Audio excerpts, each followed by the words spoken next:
Boa tarde. Hoje nós vamos falar sobre as conjunções. No vídeo anterior nós falamos sobre os apetrechos e dentre eles eu citei a gramática.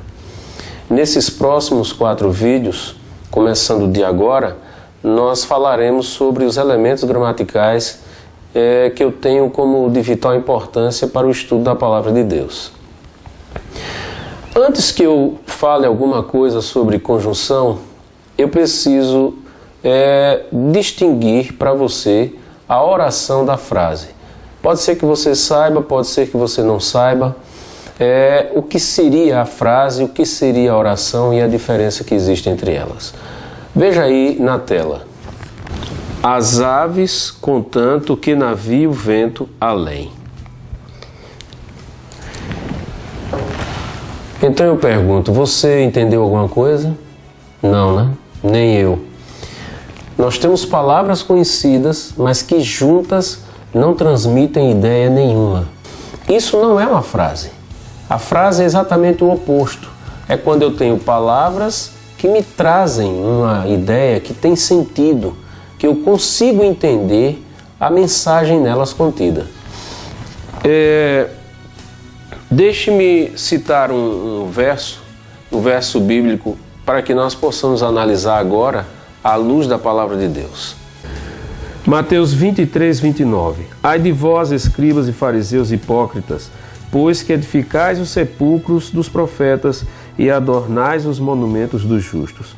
Nós temos aqui 3 frases. No início nós temos ai de vós, escribas e fariseus hipócritas, porque entendemos o que está escrito aqui. Em seguida nós temos 2 outras frases.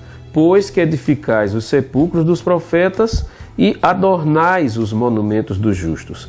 Essas 2 últimas diferem da primeira, porque na primeira não há verbo. Nessa segunda e terceira nós vemos o verbo edificais e o verbo adornais. Tudo é frase, só que como essas 2 últimas contêm verbo ou verbos, nós as chamamos de oração. Então, oração é uma frase que tem verbo. Daí nós podemos concluir que toda oração é uma frase, mas nem toda frase é uma oração. É necessário que haja a presença de verbo para que assim a frase seja considerada uma oração. Agora eu acredito que eu possa começar a falar sobre a conjunção, uma vez que nós já tivemos exemplos de frase de oração, as suas diferenças, e agora nós sabemos o que realmente é uma oração. Então, o que é uma conjunção? O sinônimo de conjunção é síndeto, e síndeto vem do grego sundetos, que significa unido. É por isso que a conjunção é uma palavra que une 2 palavras ou 2 orações. Ela liga uma oração à outra. Nós podemos encontrá-las tanto nas orações coordenadas como nas orações subordinadas. Mas nós não vamos nos ater às orações agora. Isso no futuro a gente vai olhar com mais carinho. Eu quero me prender somente às conjunções. Não vou citá-las todas, também não tenho interesse nisso. Citarei aquelas que eu tenho visto como mais importantes pela riqueza de detalhes que elas nos trazem. Então, quais são as conjunções que nós iremos ver agora? Aditivas, adversativas, alternativas, conclusivas e explicativas. São as conjunções consideradas como coordenativas, porque elas são usadas nas orações coordenadas. Vamos falar primeiro da conjunção aditiva. O verso encontrado em São Lucas 17, 25, apresenta para nós a primeira conjunção aditiva. Mas primeiro convém que ele padeça muito e seja reprovado por esta geração. Normalmente essa conjunção só faz ligar 2 orações, a princípio. Como você vê, não existe vírgula antecedendo a conjunção e. Existem 3 situações em que a conjunção aditiva ela tem um uso atípico. é justamente quando nós encontramos essa conjunção antecedida por uma vírgula ou por um ponto e vírgula. Veja os casos. Primeiro, quando há ocorrência de polissíndeto. Poli significa várias ou vários. Síndeto, como nós vimos anteriormente, síndeto é conjunção. Se bem que aí diga várias conjunções, não é esse o sentido. É a repetição de uma conjunção, como no texto que nós estamos vendo aí na tela.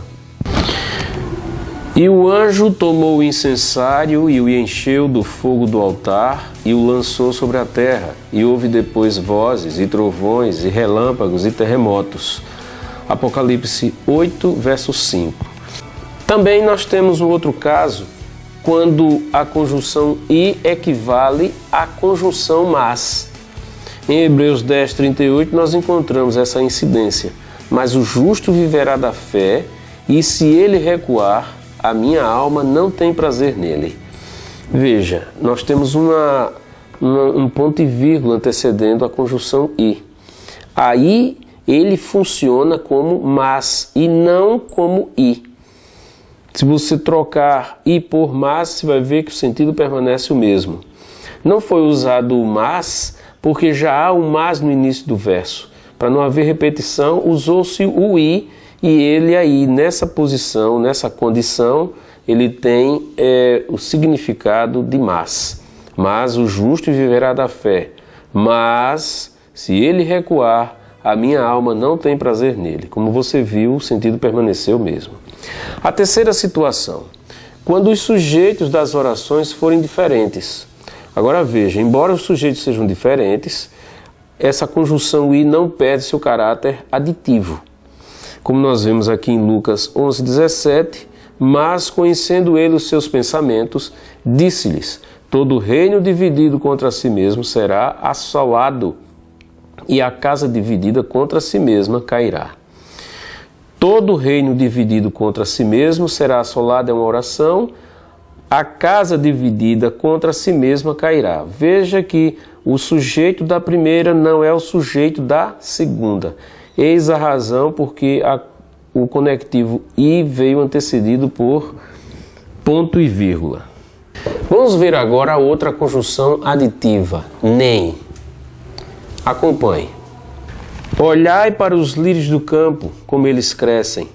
Não trabalham nem fiam. Mateus 6, 28. Embora nem tenha um caráter negativo, mas a gente vê que ele está arrolado entre as aditivas porque tanto trabalham como fiam, eles juntos são anulados. Por isso que nem é aditivo, porque soma duas coisas dentro da mesma ideia, a negação. Assim como a conjunção e, a conjunção nem também tem seu uso atípico. Ela geralmente vem sem vírgula. Se vier antecedido de vírgula, aí já temos um outro entendimento.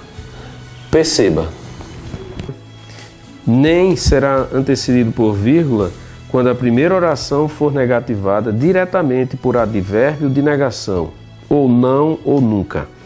Isso nós estamos vendo aí em Romanos 14, 21. Bom é não comer carne, nem beber vinho, nem fazer outras coisas em que teu irmão tropece, ou se escandalize, ou se enfraqueça.